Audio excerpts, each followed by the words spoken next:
Hi, I'm Evan Thompson, Director of the Meteorological Service in the Ministry of Economic Growth and Job Creation. The Saharan dust is an area, a layer of dust particles that are suspended in the atmosphere, drifting across the waters of the tropical Atlantic and into the Caribbean basin in this case.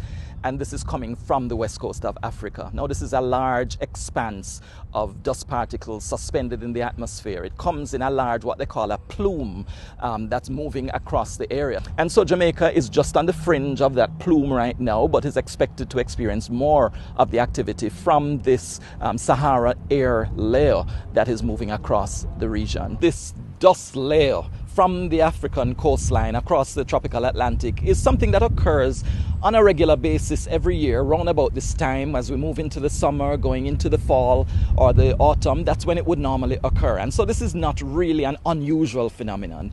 However, this year we're seeing something that is a lot more intense, a much thicker layer of dust that is moving across the area, and it is expanding much farther than just the Eastern Caribbean, but it's getting through the Central Caribbean and into the west of the region. And so Jamaica is more likely to be impacted this year. It is something we see on a year-to-year basis, and it's usually occurring at this time of the year.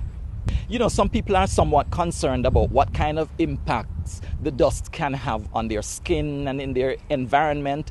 I just want to assure you that it's not any kind of radioactive element or anything like that. It's really just dust coming from the Sahara area of West Africa, moving across and into our area. So what we're really looking at in terms of those kinds of impacts are really health in terms of respiratory illnesses. Where there are such illnesses, we could have some flare-ups of that occurring. So if persons are experiencing asthma or have the history of asthma or other respiratory illnesses, this could cause some difficulty with breathing. So if you fall in that category, you should take the necessary precautions. Of course, consult with your medical personnel as to what needs to be done in those cases. We don't expect that you're going to see any kind of real disruption in your life in terms of how you go about doing your business.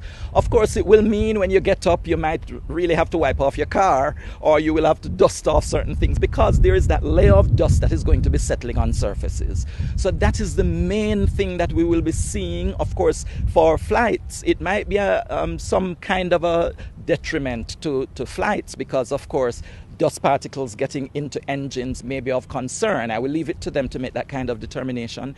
But it's really something that is going to look like haze in our atmosphere, thick haze, just that we can't see very far in the distance, but we can go about our daily lives as we would normally. As we go into the weekend, though, we are expecting that we will see a dissipation of much of what we would have experienced earlier in the week, and then we should start to see things coming back to normal at that time.